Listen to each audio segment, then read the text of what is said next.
Good afternoon, ladies and gentlemen, and welcome to the Costco Wholesale Corporation Fiscal Q1 2023 conference call. At this time, all participants are in a listen-only mode, and please be advised that this call is being recorded. After the speakers' prepared remarks, there will be a question and answer session. If you would like to ask a question during this time, simply press star one on your telephone keypad. And if you would like to withdraw your question, simply press star one again. And now at this time, I'll turn the call over to Costco's CFO, Richard Galante. Richard, please go ahead. Thank you, Bo, and good afternoon to everyone. I will start by stating that these discussions will include forward-looking statements within the meaning of the Private Securities Litigation Reform Act of 1995. These statements involve risks and uncertainties that may cause actual events, results, and/or performance to differ materially from those indicated by such statements. The risks and uncertainties include, but are not limited to, those outlined in today's call, as well as other risks identified from time to time in the company's public statements and reports filed with the SEC. Forward-looking statements speak only as of the date that they are made, and the company does not undertake to update these statements except as required by law. In today's press release, we reported operating results for the first quarter of fiscal 23, the 12 weeks ended this past November 20th. Reported net income for the quarter was $1.364 billion, or $3.07 per diluted share. That compared to $1.324 billion, or $2.98 a share last year. This year's results included a charge of $93 million pre-tax, or 15 cents per share, primarily related to downsizing our chartering shipping activities, and a tax benefit of $53 million, or 12 cents per diluted share, related to stock-based compensation. Last year's results included an asset write-off of $118 million pre-tax, or 20 cents per diluted share, and a tax benefit of $91 million, or 21 cents a share, related to stock-based compensation. Additionally, the strength of the U.S. dollar resulted in our foreign company earnings translating into fewer U.S. dollars. With 25 to 30% of our earnings generally generated outside of the United States, this negatively impacted earnings by about 12 cents per share. In terms of sales, net sales for the first quarter increased 8.1%, or $53.44 billion, versus $49.42 billion reported last year.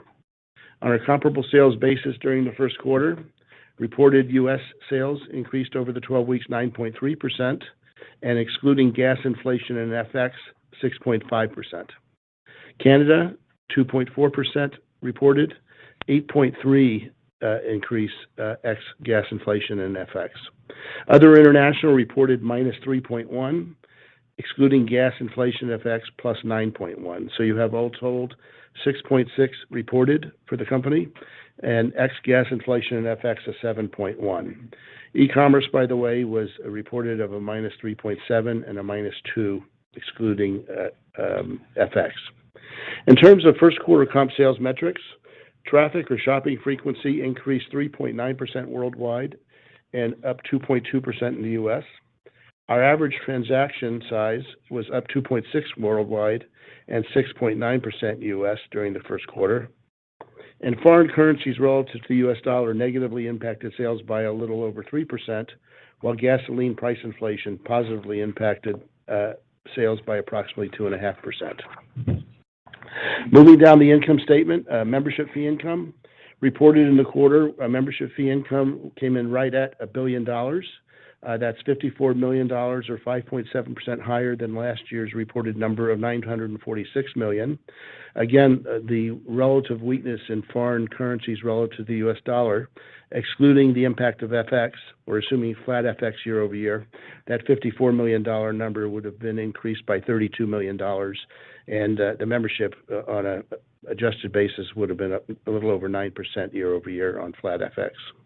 In terms of renewal rates, at first quarter end, our U.S. and Canada renewal rates were 92.5% compared to 92.4% a quarter ago.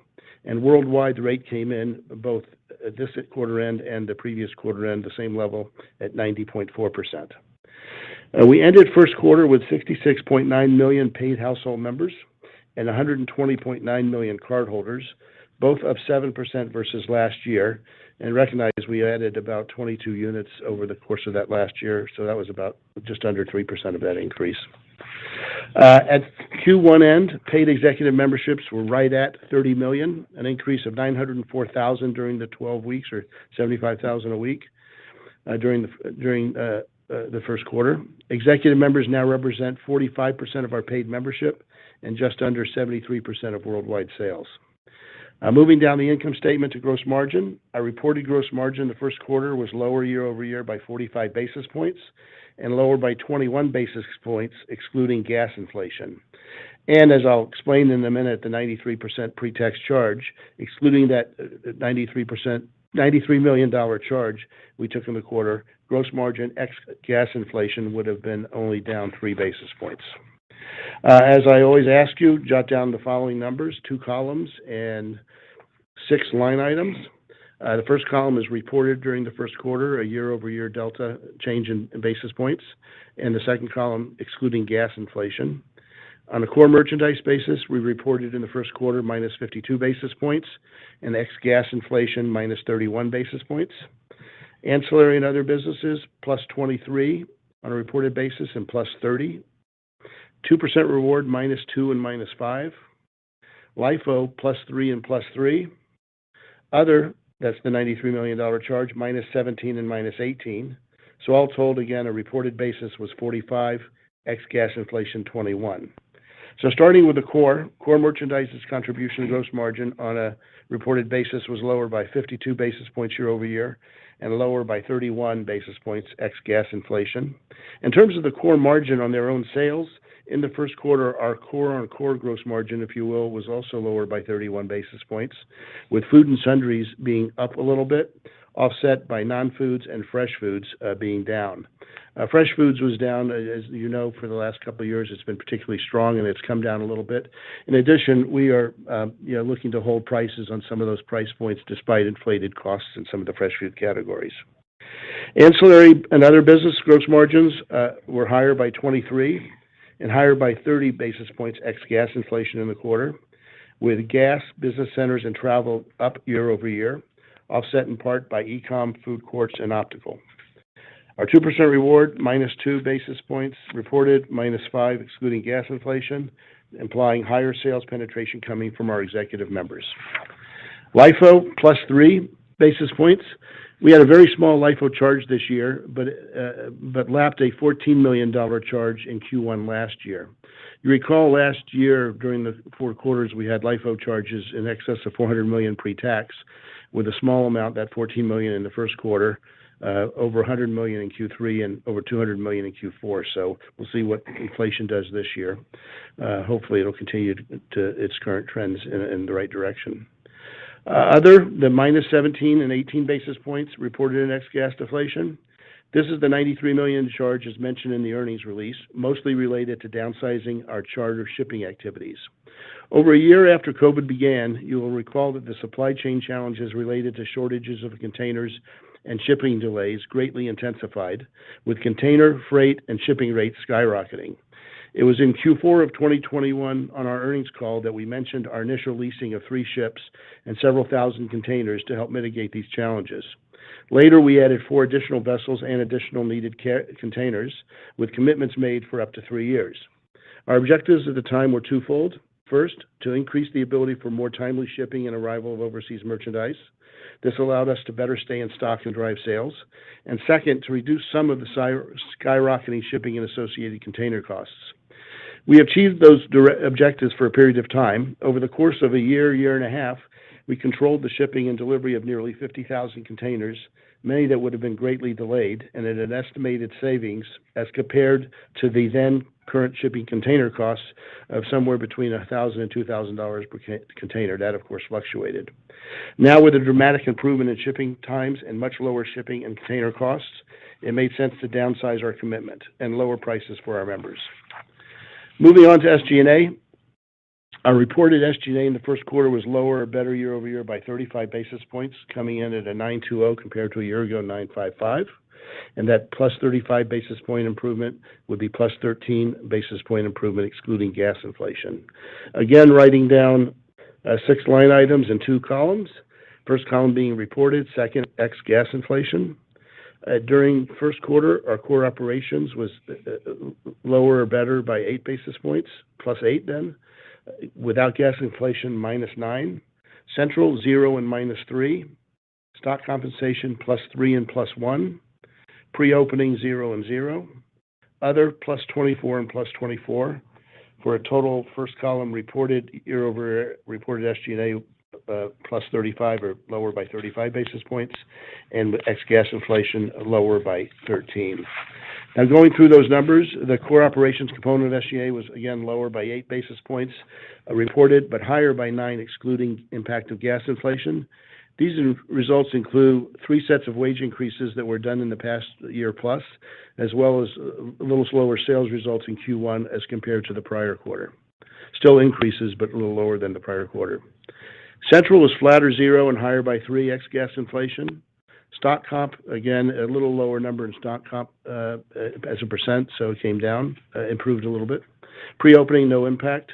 And the 24 basis points you recall last year in Q1, this consisted of an asset write-off totaling $118 million pre-tax, which impacted the SG&A line last year. Below the operating income line, interest expense was $34 million this year, down $5 million or down from $39 million last year. And interest income and other for the quarter was higher by 11 year-over-year, $53 million versus $42 million a year ago. Interest income was higher year-over-year, offset by unfavorable FX. Overall, reported pre-tax income in the quarter was up 4%, coming in at $1.77 billion, compared to $1.696 billion a year ago. And excluding the charges described earlier in both years, pre-tax income was up around 3%. In terms of income taxes, our tax rate in Q1 was 23.0%, compared to 20.7% Q1 last year, so a little higher this year. Both years' tax rates benefited from the tax treatment of stock-based compensation, as mentioned earlier. The fiscal 23 effective tax rate, excluding these discrete items, this discrete item, is currently projected to be between 26 and 27%. A few other items of note in terms of warehouse expansion. We plan to open a net of 24 units this year, 27 openings, including 3 relocations, so a net of 24. In the first quarter, the net of that 24 included 7. We planned 3 more in Q2, 4 in Q3, and 10 in Q4.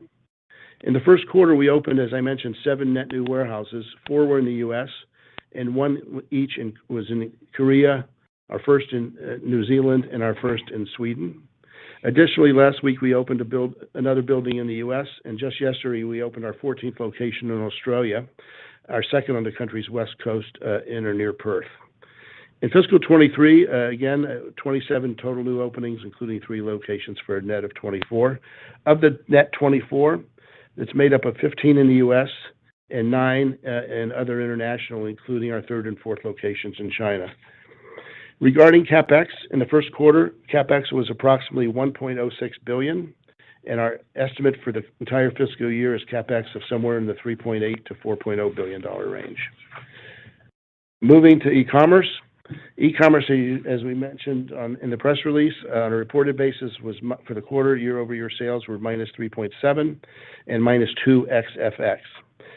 Including sales, what we don't include in this number is our sales through like same-day delivery for fresh with our partners like Instacart, which we don't include those, and they are fulfilled in our warehouse. Our e-com comps ex-FX would have been if we included it in the positive low single digits. Stronger departments in terms of year-over-year percentage increases were tickets and gift cards, tires, candy, and health and beauty aids. The largest e-com merchandise department, Majors, which includes consumer electronics and appliances, which represents close to 40 to 50% of our over 40% of our e-com volume, was down in the high single digits. Subsequent to quarter end, we did have our 2 biggest e-com selling days in our company history, both on Black Friday and Cyber Monday. Now, a few comments regarding inflation. We've seen some minor improvements in a few areas. Hopefully continuing the comment I made last quarter's earnings call, a little light at the end of the tunnel, but it's still little. Recall last quarter and fourth quarter, we estimated that year-over-year price inflation was about 8%. In the first quarter, we estimate the equivalent year-over-year inflation number in the range of 6 to 7%.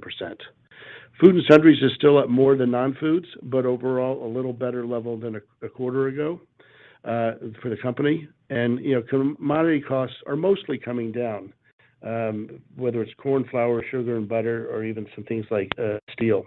A few things are up, but overall we're seeing a little bit of a trend, but we'll keep you posted. Switching over to inventory levels, recall that our total inventory in both at the end of Q3 and at the end of Q4 on a year-over-year basis, we're up 26% year-over-year. I'm happy to report that good progress was made during the first quarter of this fiscal year. Our increase as of Q1 end dropped to a 10% year-over-year increase, largely driven by an estimated 6 to 7% inflation and about just under 2% year-over-year unit growth. So inventories, while we still have some pockets of a little over inventory, overall we feel pretty good about it. As a reminder, in terms of upcoming releases, we will announce our December sales results for the 5 weeks ending Sunday, January 1st on Thursday, January 5th, after the market closes. With that, I will open it up to Q&A and turn it back over to Bo. Thank you.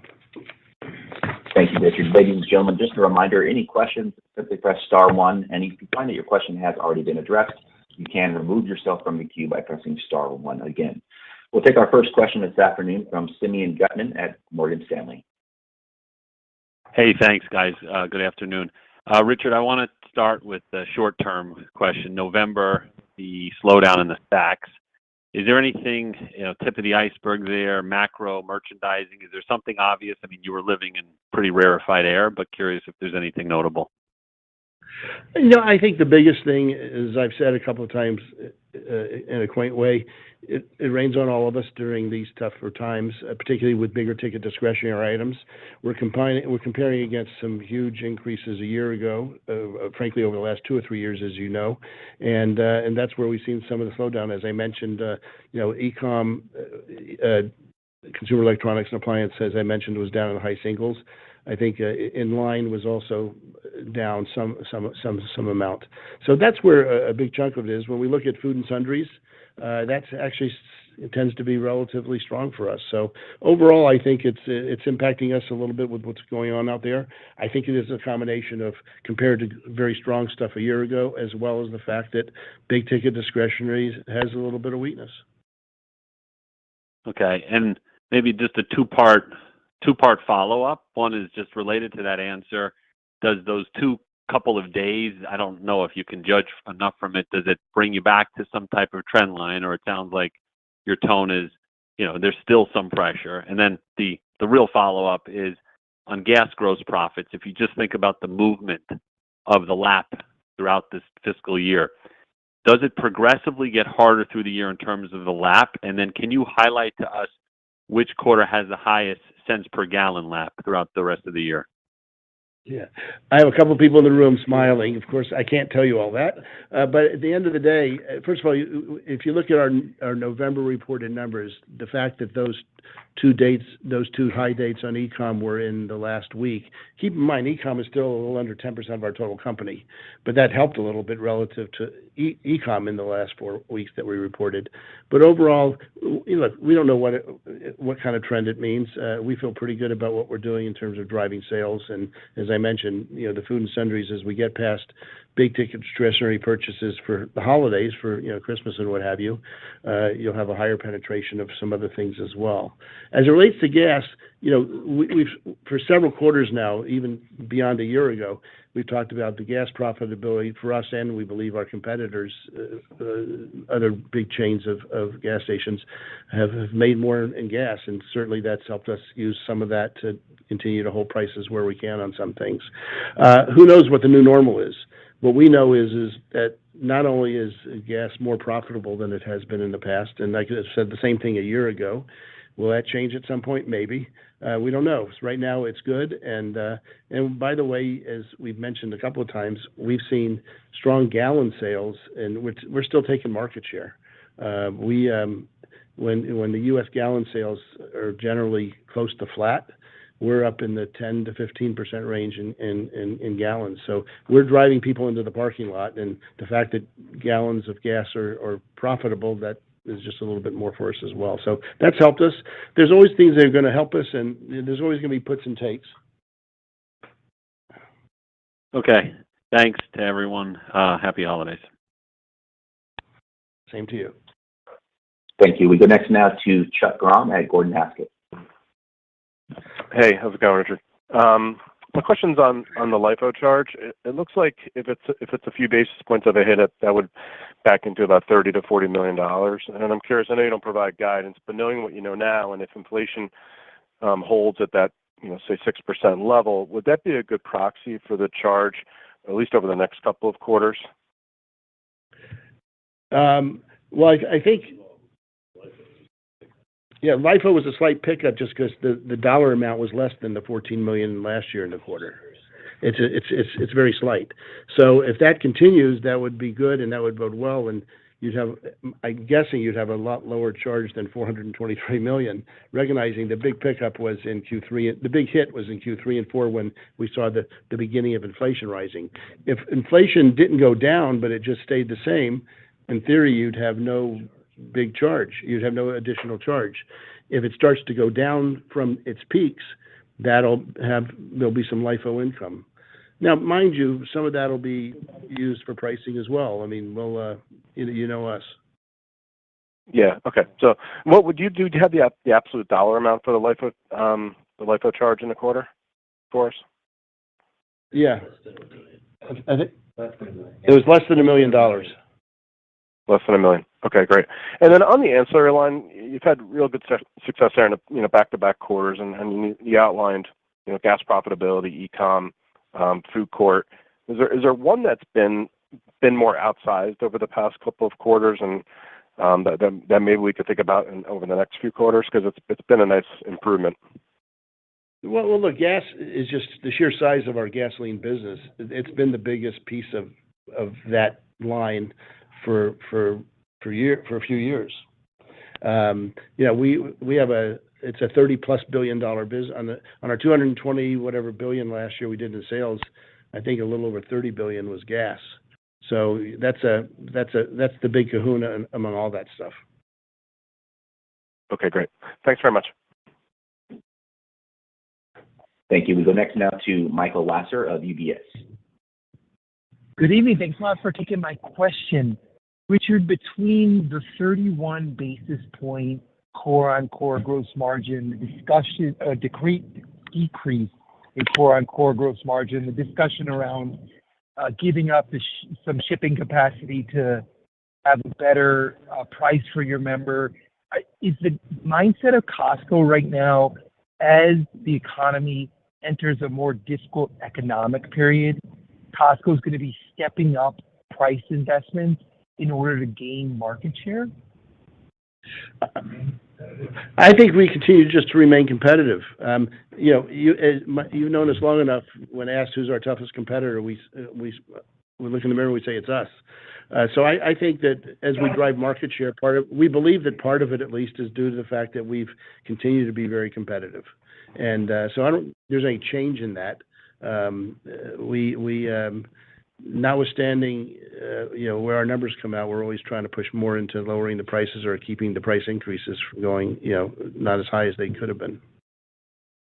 I think fresh foods is a good example. I think fresh foods is a good example of that of late, where again we've held the price points on certain items despite inflated costs, mostly in the protein area and a little bit in the bakery area. And Richard, you've long talked about the Costco model is driven first and foremost by sales, and the need to drive at least a mid-single-digit comp in order for the other parts of the P&L to work. So if the economy is entering a softer period where discretionary sales are going to be a little weaker and Costco's overall sales are going to be a little softer, should we be modeling and prognosticating just a lower overall earnings growth for Costco during this time as a result of these factors? Well, the good news is that's your job to model it. Look, at the end of the day, I think that the comment I made about big ticket discretionary, while we sell big ticket discretionary includes furniture, which we sell, lawn and garden and patio too. That's not it right now at the holiday season necessarily. But that being said, there is a higher proportion of big ticket discretionary right now, and we're blessed in the sense that a big chunk of our business is fresh foods and food and sundries, which people have to eat, and as I mentioned, that has been strong throughout this. So I think overall we'll probably still look at it in a positive, relatively aggressive standpoint. Ultimately, when you talk about top line sales, and if they're a little lower, what do we need? I think this question historically has always been asked, what do we need to, have SG&A not go up as a percent of sales? And the view is, and this is pre-inflation thoughts, the view is always you need something, our best guess view was somewhere in the 4 to 5% comp range. If it falls below that, that'll make SG&A a little bit of a challenge.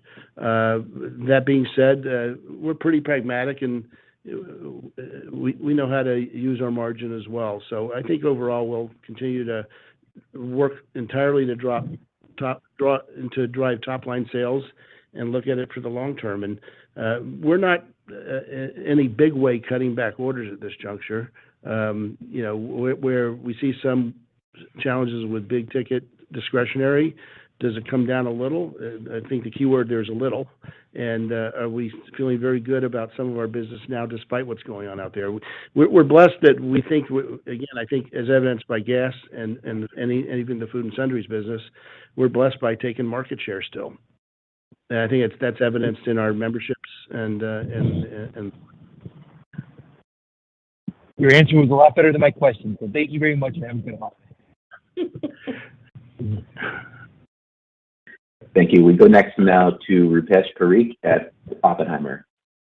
Good afternoon, and thanks for taking my question. So just on my core decline of 31 basis points, I was hoping you provide more color just in terms of what's driving that decline in non-foods category. And then just related to the pressure on fresh foods, I know, I think you've now lapped some of the, last year, I think fresh foods was also a headwind. So when do we lap some of the efficiencies that you gained during the pandemic? Because I know you've given it back in recent quarters. So I'm trying to get a sense of when that pressure point could go away. I don't know exactly. I mean, if we're, 3/4 of a year into it, I think if I recall, over the last 2 or 3 quarters, we've talked about like fresh being that way, and probably exacerbate a little right now with the fact that we're trying to hold prices on some things that we think that's driving our sales. Beyond that, I forgot the first part of the question now. Just on non-foods, any more color? I think that, it's fundamentally, first of all, it's in terms of the overall, it's fundamentally fresh, and then some non-foods. Some of that has to do with some of the big ticket things. If you've been online and saw some things we did during not just the week of Thanksgiving and Cyber Monday, but we did some, anywhere from $100 to $500 off on, I think $500 cash card if you bought $3,000 or more of these items.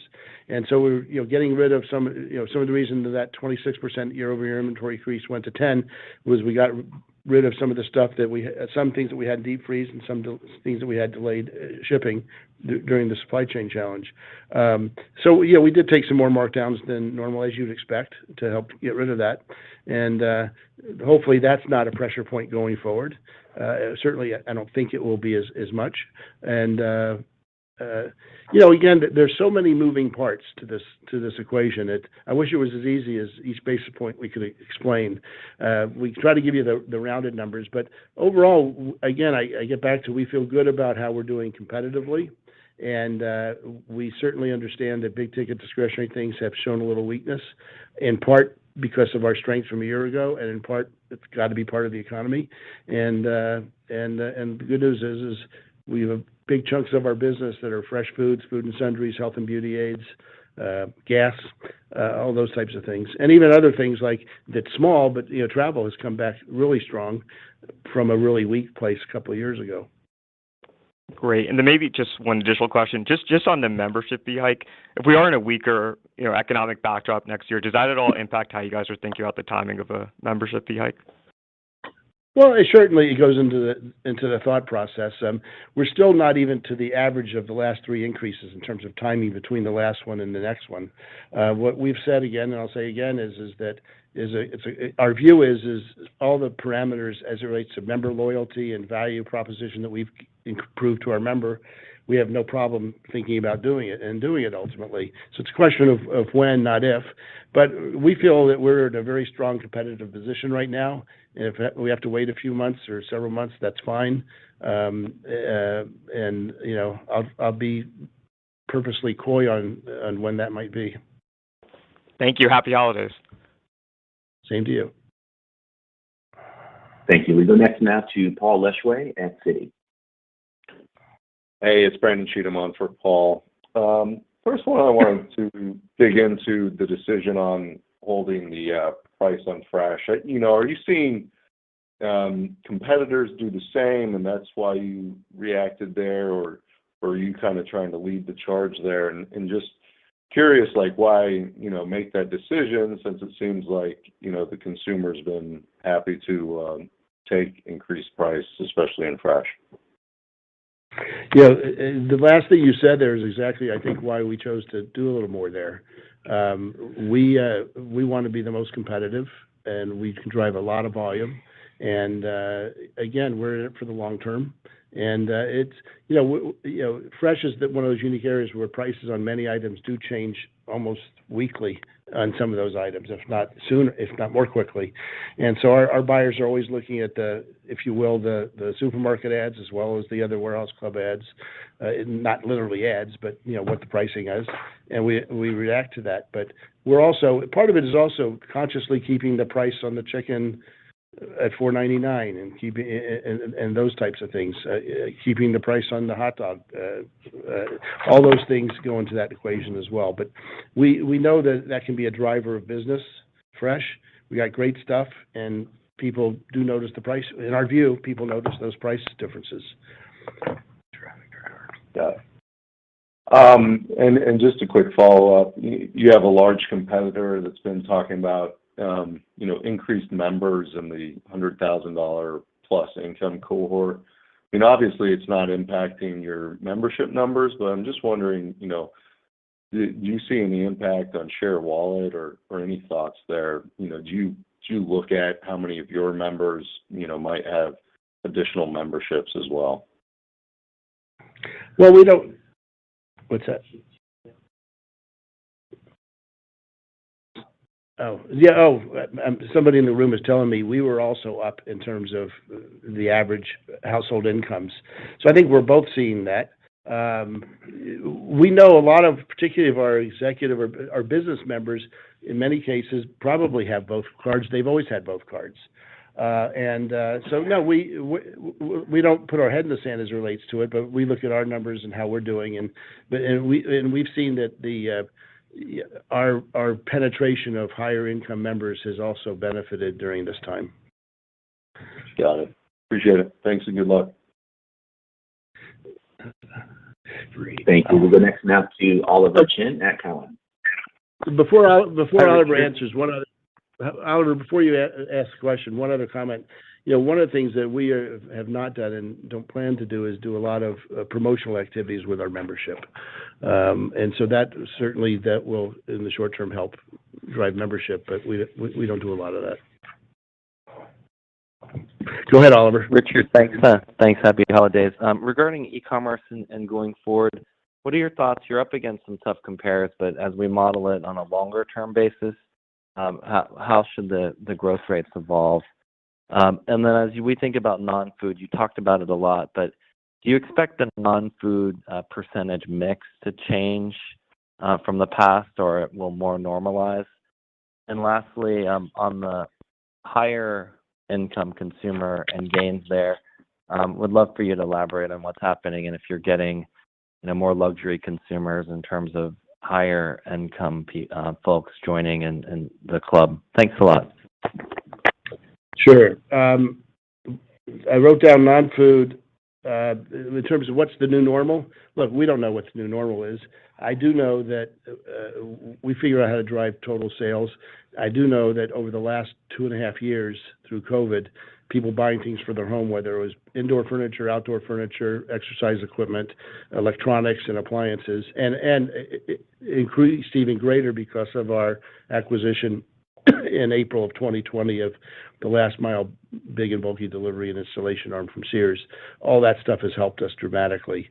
Look, a little bit is, again, we don't know how much of it is just comparing against very strong numbers versus a little weakness. Our guess is a little of both. We want to drive. We always want to drive everything, but we want to drive more non-food things because you don't need any extra space. If you're turning fresh foods at 50, 60 times a year or more, you're turning some non-food categories at 8 times a year. It's easy to go from 8 to 10 without any extra space in the building. So that's always been a goal of ours, to drive both sides of the business, and we think we're pretty good at doing it. And we'll find out what the answer is a year from now. What was the other question? I'm sorry.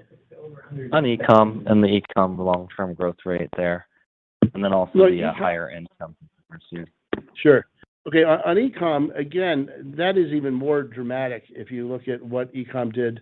We essentially doubled e-com over a 12-month period from worldwide from about 8 to 16 billion in that probably 3 or 4 months into COVID, and then going fast forward a year. So the last half of fiscal 20 and the first half of fiscal 21. We had pretty good numbers of late, over the last year. That, of course, dramatically impacted in a good way from our acquisition of Innovel. And doing, as I mentioned on the last earnings call, pre that acquisition in the U.S., we did about a little over 2 million drops. And a drop is anything from dropping off a sofa to dropping off and installing a washer, dryer, or a refrigerator, freezer, and taking the old one away. We've gone from a little over 2 million drops. In fiscal 22, we did a little over 4 million drops, 70% of which was on this site that in this operation that we acquired. So we've had outsized growth on that, helped also not only by the acquisition but COVID itself. So we're comparing against that now. We'll see where that goes. We think that e-commerce still long term. First of all, as you know, we still want you to get in there, get into the warehouse as well. That's what so long term, we still think right now we're going to grow. We want to grow the e-commerce. I would say our goal still is to grow it a little more than inline right now, because so much of it has been benefited by big ticket items, which have shown some weakness. That's impacting it a little bit right now. So, but long term, we want to still be, even 9 or 10% of a $240 or $50 billion business here is a big chunk of business. Yeah. In terms of the last question, I'm sorry, I didn't write it down. Yeah, I think of Costco as a luxury company too. So, what are your thoughts on getting the higher income consumers, and anything you're seeing with your existing consumers in terms of behavior? Because everybody's under a little bit of pressure as well. Thank you. Well, again, when someone in the room here showed me that, I think the data that somebody had asked me about where Walmart had indicated, we're all looking at that same data. We too saw the metrics of a little bit higher percentage of higher income people coming in, notwithstanding the fact that we start with a higher percentage to start with. We try to trade you up, and the quality of our merchandise, and we'd much rather sell you a bigger ticket item with all the bells and whistles. So I think that it's the way we merchandise, and we're not looking to change that at this juncture. Thank you. Best regards, Richard. Yep. Thank you. We go next now to Greg Melich of Evercore. Hi, thanks. Richard, I'd just like to talk about how traffic seems to be growing closer to 2% now in the U.S. Is there anything specific going on there, or we just need to get used to it as we're cycling lower gas prices and tough out this lower traffic? Perhaps. I mean, we still think anything that's even in the low single digits is great. And we benefited clearly from, over the course of the last year, we benefited, as I've seen in our membership signups, more people coming in, and the gas business driving that a little bit as well. And just, during COVID, we had a higher than previously average tick up in new member signups. And so that's probably subsiding a little bit at this juncture. But again, we feel very good about where our renewal rates are and the loyalty that our members have. And we're pretty good at keep trying to figure out ways to get them in. We're doing, we do online emails that are inline directed, for hot items to come in, only available in store. And so those are the things that we continue to do. Got it. Could you update us on any, private label, extra gains that you're getting in this environment, or trade down perhaps between proteins or anything like that worth calling out? We haven't seen, last quarter I mentioned a couple of things on the fresh side and the protein side that we actually saw strength in canned chicken and tuna, which was the comment that the buyers made, saying that we're seeing, to the extent that prices were skyrocketing in some fresh protein, we saw strength in canned protein. We don't see currently a lot of trade down on fresh. Prices have started to come down on some of those items as the underlying commodity costs have come down a little bit. Got it. KS penetration is up. Our current consumer is up. Yep. I don't have the exact number in front of me. I'm guessing it's about somewhere approaching a percentage point, but which is big. When it's, I would say over the last several years, it's probably been a half a percentage point. But so probably up a little more than normal. But and again, somebody had asked us the question recently. Are you seeing some trade down to private label? And we of course corrected them and said it's a trade up. You also mentioned it's a housekeeping item, but I want to make sure I got the charge right. So you're basically writing a check to reduce the size of a contract that was at a higher price. So yes. What's the payback period on that check? Do we see it over 4 quarters, 2 quarters, 6 quarters? It's a moving target, honestly. It's based on rates, frankly, and rates right now have come down dramatically. So that would be a year. It could be a little longer than a year, or a little less than a year, depending on what happens tomorrow. Okay, great. Good luck and thanks. Yeah. Thank you. We go next now to Peter Benedict of Baird. Oh, hey, Richard. Just on new member signups, you kind of mentioned it a little bit there in response to Greg's question, but just maybe talk about new member signup trends holistically, what you're seeing, anything U.S. versus maybe some of these international markets you've been entering. Just interested in your latest thoughts there. Well, I think the biggest thing continues to be we're better when somebody does sign up, that they sign up as in those countries where we offer executive membership, which is, I'm guessing, 85% of our company, more, maybe 90% of our company. It's just not in some of the smaller unit countries. And overall, starting with the U.S., but overall in Canada, we do a better job of getting you to sign up as an executive member to start with. We also do a better job of getting you to sign up to auto renew with putting in your credit card. All those things help. Let's face it, all those things help too. We know that an executive member buys more and shops more frequently in a year than a Gold Star member. We know that one of those members with a credit card, a co-brand credit card, shops even more frequently and spends more. And if they do all three, if they're an executive member rather with a card versus being a regular member, that's the big kahuna here. And so I think that we've seen those trends go on over the last few years, frankly. And what's helped in the last year is the fact that, again, just our new member signups has been higher than they had been historically over the last few years versus the last year or two. And I think we believe that's more because of COVID, and we were a good place to shop. I'm not sure. That makes sense. And that's my last question. Just interest and interest income and other obviously has a few components to it. I'm curious if you can help us understand what the interest income was in the quarter. I think it was about $8 million last year. I'm sure that was up a lot this quarter. Just curious if you could give us a sense of what that number was in the first quarter. Thank you. We normally do that. Is that in the queue? Okay. Yeah, I can give it to you. Hold on a second. I didn't realize it's in the queue, which is not out yet. But what it is you've got a big increase in interest income and a big increase in FX downside. So of the 50, I think it was 53, is 54 million is interest income, and a negative 1 million is other, which is a chunk of that's FX. And then this year, the 42 million, last year it was 8 million of interest income and 34 million of other, the biggest piece of other being FX.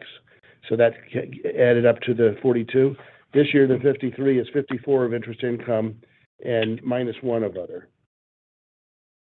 Yep. No, that's what I was looking for. Thank you very much. And we'll go next now to Kelly Bania of BMO. Hi, thanks for taking our questions.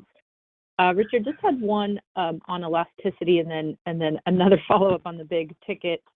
But in terms of elasticity, any changes, I'm not sure how you measure it or monitor it, but any changes in your members' response to your actions when you are taking some lower prices here? I think if you ask the buyers overall that there's a little less elasticity than there used to be on some things. I mean, again, now that answer comes from the fact that my comments about big ticket discretionary items. We've put more money behind it, and that successfully cleaned up our inventory where we were over in some areas like furniture to some extent. But at the end of the day, I think in a year or two ago, we would have even guessed that could have been a little stronger. But then that gets back to the whole question, is the economy, the concerns in the economy impacting big ticket discretionary items? So yeah, I mean, there's clearly still elasticity. When we do temporary price discounts or even our MVM mailers, we still get good impact from it. Some things, the bigger the ticket, not as much as we used to get. That's helpful. And then just to follow up again on the big ticket, what % of your sales would you say are big ticket? Maybe it ebbs and flows with the seasons, but just in general. And do you see that members are pretty broad-based in pulling back, meaning across income levels, executive, Gold Star, et cetera? Well, online it's a little over 40, but online's only 9% of our sales. In store, I don't have it in front of me. 10 would be a good guess.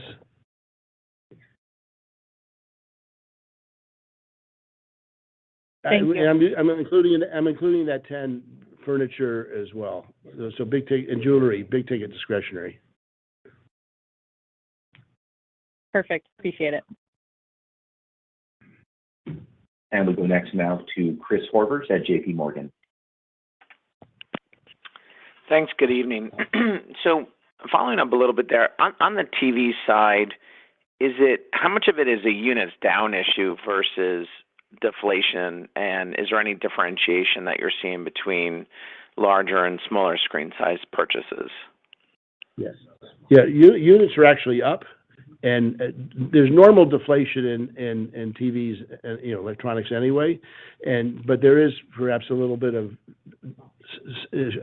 smaller sizes are coming down a little bit. Not everyone wants an 85-inch television, but which is where we over-index to bigger ticket stuff to start with. But we are seeing actual unit sales up. So units are up with relative strength in smaller sizes. Yeah. Yes. Got it. And then a couple of sort of other bigger picture consumer questions. I guess, are you seeing maybe some mid to low end, maybe not buying the 18-pack of Bounty? Like, do you think you might be losing some category share as someone's trying to economize the ticket for your, the lower half of your income perspective? And then can you also talk about regionality? Obviously, there's some weakness in certain housing markets in certain cities, and then you have a big exposure to California. There's been more layoff news in the technology industry, and there's some population migration. So what are you seeing from a regionality perspective where you're seeing more weakness versus strength? Well, first of all, we're seeing strength in sundries as part of what we call food and sundries, which is everything. Food and sundries is everything from canned beverages to crackers and cereal. and sundries, of course, paper goods and cleaning supplies and the like. And we're seeing strength in those areas. Those are actually strong, offset by some of the weakness I talked about on the non-food side. As it relates to regional, we don't really see any big differences. I mean, every month you're going to see a region stronger or weaker. It has more to do, in our view, right now of late with weather than anything else. I can't give you anything definitive on what's out. Is a region? It's pretty good. They're all pretty close. They're within a 1.5 or 2 points. Bob's saying here they're within a couple of points of comp.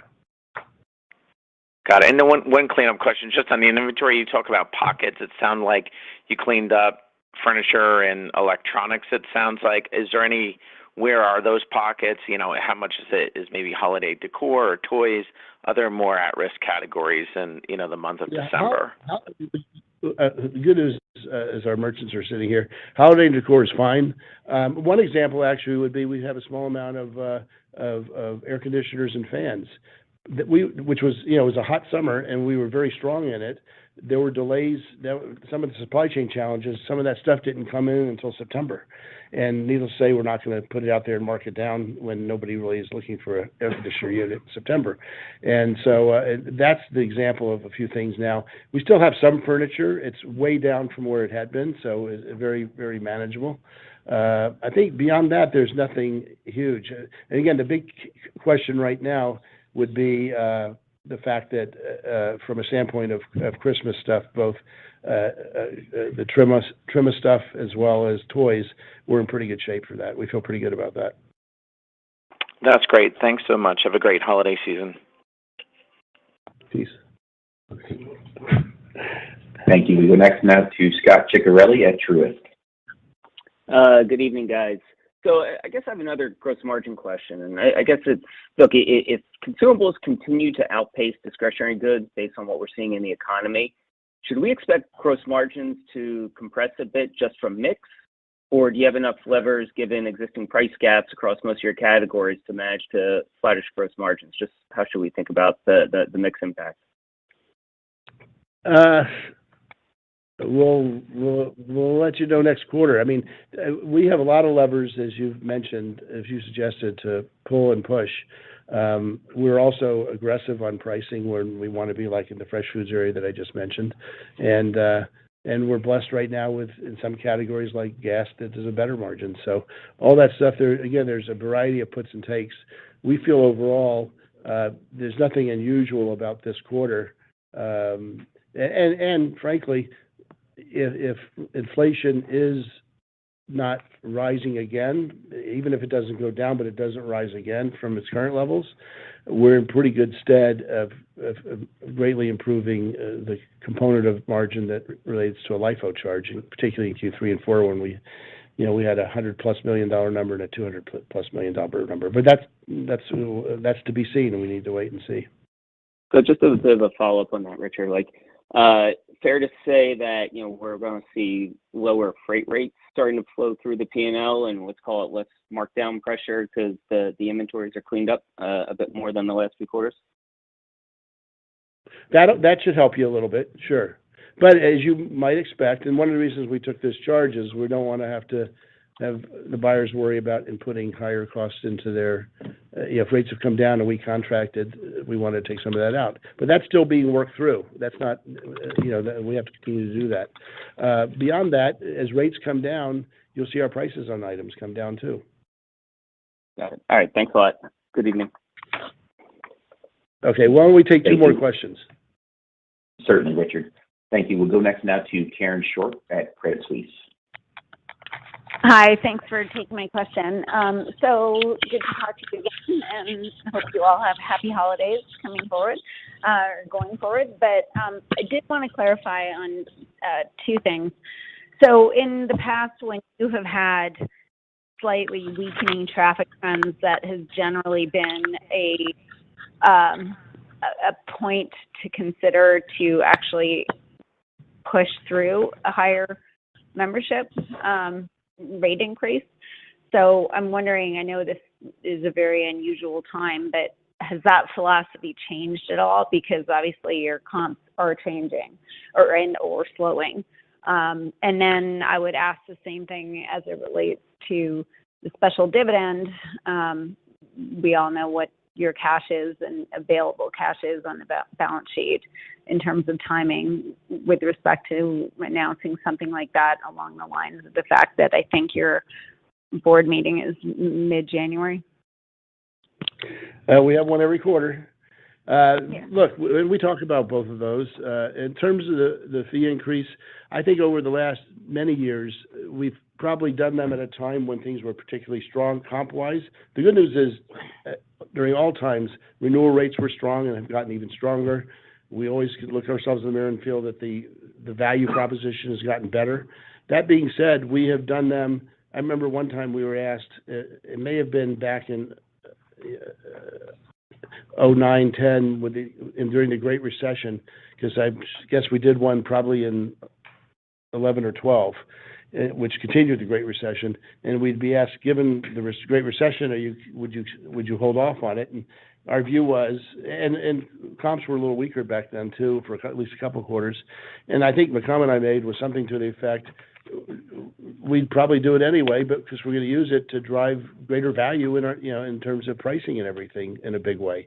And so that really, I think we've probably done it in times of lower comps or higher comps or good economy or tougher economy.